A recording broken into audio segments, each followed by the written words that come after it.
Halo adik-adik sekalian, Assalamualaikum warahmatullahi wabarakatuh. Sampai jumpa lagi dengan kuliah Kimia Polimer bersama saya Budiman Anwar. Pada kesempatan ini kita akan membahas mengenai polimer alam dalam kehidupan sehari-hari.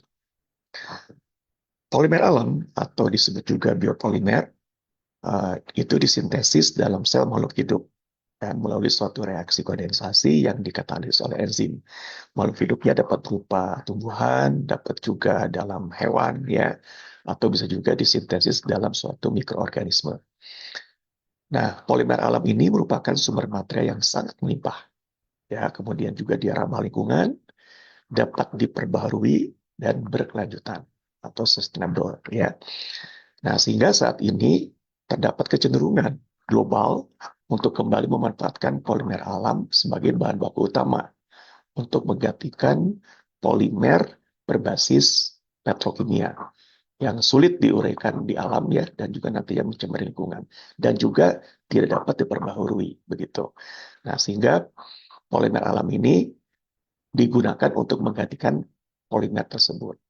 Nah, digunakan baik dalam aplikasi konvensional seperti kertas, ya, kemudian juga tekstil, perekat, maupun pada bidang yang lebih inovatif seperti misalkan bioplastik di bidang obat-obatan atau farmasi dan juga untuk rekayasa biomaterial di bidang kedokteran.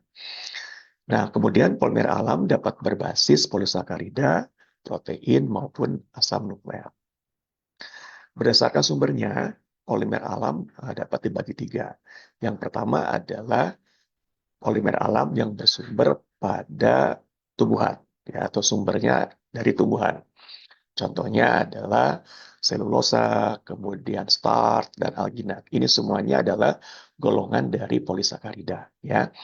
Nah, sedangkan yang bersumber dari hewan dapat berbasis protein, dapat juga berbasis polisakarida. Yang berbasis protein contohnya adalah gelatin dan albumin dan seterusnya. Sedangkan yang berbasis polisakarida adalah kitosan dan asam hyaluronat, ya.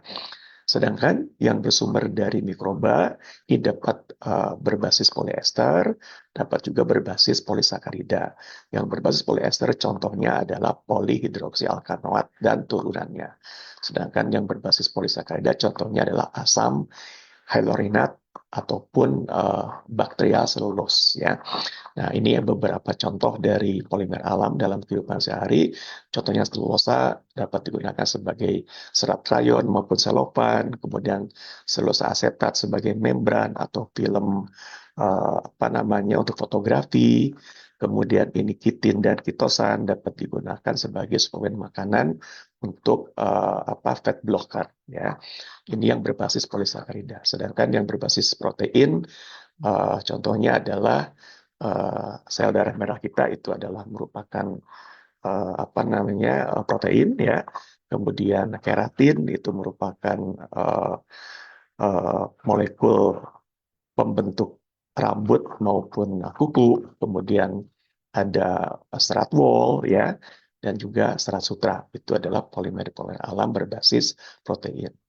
Nah, sedangkan yang berbasis mikroba itu contohnya adalah Bacteria celulosa yang sering kita makan, ya.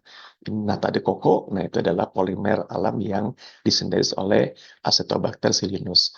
Kemudian ada lagi polihidroksialkanoat, itu disintesis oleh bakteri Alcaligen atropus. Yang ini digunakan sebagai plastik pengganti plastik yang tidak terurai.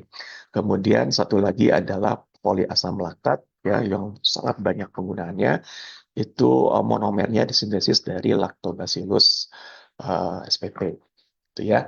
Nah, itulah sedikit mengenai polimer alam dan contoh-contohnya dalam kehidupan sehari-hari. Demikian untuk kuliah kali ini. Sampai jumpa lagi pada materi selanjutnya. Assalamualaikum warahmatullahi wabarakatuh.